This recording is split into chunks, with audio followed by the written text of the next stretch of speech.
Simetrías estructuradas relativas y bilaterales. Si algo me ha sorprendido a mí, al analizar esa obra literaria llamada la Biblia, es esa simetría estructurada relativa, la cual la teología ha forzado de alguna manera, para hacer que cada libro de ella simule tener una correspondencia directa y lineal entre sí, para mostrar lo que en realidad no es, cosa muy fácil de detectar cuando se lee de manera no influenciados por aspectos religiosos. Esto es semejante a internarse en un laberinto, en donde si nuestros pasos no se ubican hacia la salida, estaremos encontrándonos con falsos escapes o topes ciegos. Es decir, el libro en sí no es una lectura abierta o de libre acceso para el común de la gente. Más aún, si el lector o estudioso desconoce, primero, las distintas figuras literarias. Segundo, las costumbres del pueblo que decidió escribir su historia. Tercero, el desconocer lo que son esas simetrías estructuradas relativas, las cuales son el pivote magistral de su desarrollo. Pero ¿cómo detectar y entender esa sincronía que define realmente ese propósito de la obra? Eso es cuestión de un profundo análisis que abre caminos literarios que destacan aspectos del mismo propósito el cual muchos líderes conocen y que saben aplicar para adormecer la mente de sus miembros. En otras palabras, es un tipo de mesmerismo aplicado o hipnotismo combinado, como lo es el dirigido, el inductivo y el sugestivo, con los cuales se ejerce un dominio total del asistente. En esto podemos determinar algunas palabras, frases y párrafos, dentro de los cuales se esconde la estrategia.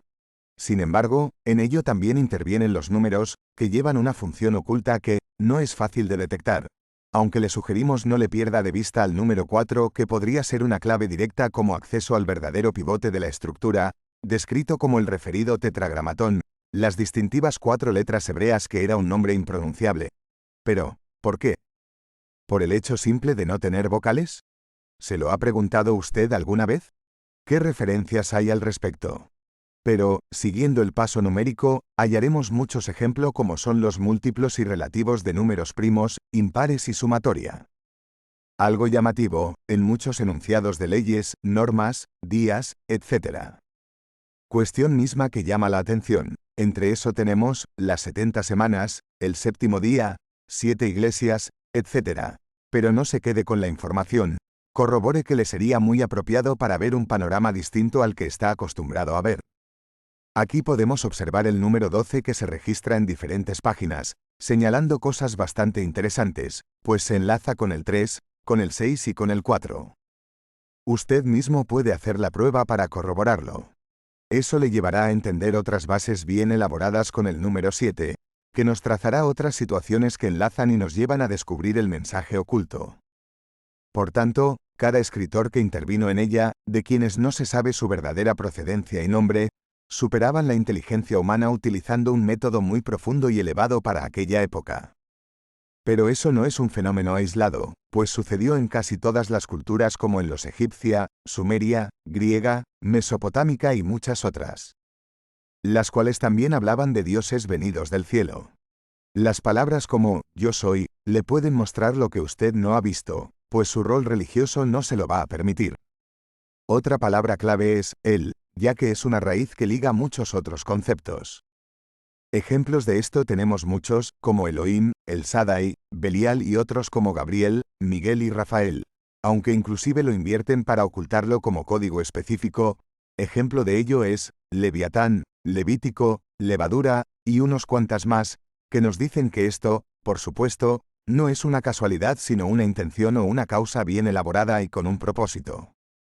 Y, si acaso quedan dudas, vea esta otra referencia, que se oculta con la letra J, cuando la vemos en Job, Jeremías, Jacob, Jericó, Jerusalén, Juan, Jonás, Josué, Jesús, Jezabel, Jonatán, José, Judas, etc.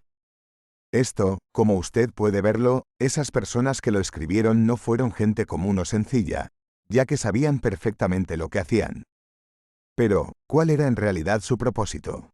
Lamentablemente el problema se dio y se agudizó cuando llegó a manos equivocadas, quienes, al descubrir que era un documento el cual proporcionaba una información de estrategias para tomar dominio y control de la colectividad, se lo agenciaron para ellos, y por eso vemos lo que vemos en una pequeña área de la totalidad de la población mundial. Paso a paso, le iremos mostrando a usted muchas de estas referencias, las cuales no son casualidades, más bien son cosas serias a las que debemos ponerles atención y darnos cuenta, por ende, de donde parte que el mundo pueda mantener su sistema de dominio generalizado en todas las dimensiones posibles, fundamentalmente la educación, la cual es el proceso más utilizado, pues el bombardeo sobre este particular es directo y desde temprana edad. Sistema que está vigente en todas partes alrededor del mundo, como las escuelas, lo mismo con las llamadas sinagogas, iglesias, templos, etc. Sigue la estructura gubernativa, el financiero y la salud, que como usted puede notar, están en manos de grandes poderosos que pueden calificarse como los faraones modernos. Sin embargo, algo está pasando en esta referencia de dominio, pues aparecen ciertas disputas con ideas reformistas o al menos de una concentración en una sola línea más funcional en tal sentido, y es lo que en apariencia se llama el nuevo orden mundial o un sistema ecuménico que amalgame más estrechamente la religión con la política o gobierno. Profundizar en esto y decirlo abiertamente a la generalidad podría tomarse como una locura de carácter demencial elevada, incluso, un escándalo mayúsculo no meritorio por el estrago espiritual que ocasionaría. Por eso nos preguntamos, ¿valdría la pena hacerlo? ¿Qué podría lograrse con ello? Naturalmente que dichas interrogantes se quedan suspendidas en el aire, pues podemos verlo como el gran dilema del siglo, y como Jesús el Cristo lo anunciara. Vendrán muchos en mi nombre, aludiendo a los falsos cristos o mesías que se anuncian con toda pompa, platillos y tambores, atrayendo la atención de multitudes que caen víctimas del engaño. Muchas otras preguntas colaterales se vienen formulando, las cuales han empezado a despertar la curiosidad, como son: ¿en verdad necesita Dios representantes e intermediarios para establecer comunicación con su creación? ¿Cómo puede ser eso posible si al ser hechos a su semejanza tenemos todos la misma esencia? ¿No será esto la espina dorsal del engaño por parte de usurpadores para mantener vigente su hegemonía sobre el ser humano? ¿Se podría entonces entender que la susodicha obra llamada Biblia es el instrumento magistralmente utilizado por el gobierno y la religión para ejercer tal dominio? Mientras tanto, vale la pena seguir la línea de investigación y estudio, y definir o descubrir más secretos para revelarlos, pues como lo enfatizó Jesús de Nazaret, conoceréis la verdad, y la verdad os hará libres. Y, si se necesita esa libertad, entonces por algún lado debemos empezar a buscarla. ¿No lo cree usted? Aunque, frente a la realidad, se nota una ceguera muy pronunciada en la humanidad, y como dice el dicho, es más fácil seguir engañándola que hacerle ver que está siendo engañada. Esto, indiscutiblemente, es ya más que nada una aventura abierta pero combinada con una competencia, en donde la lealtad a nuestra propia integridad debe recobrar su valor y trazar un sendero de luz que nos ilumine el camino para ya no seguir tropezando. Todo por la verdad.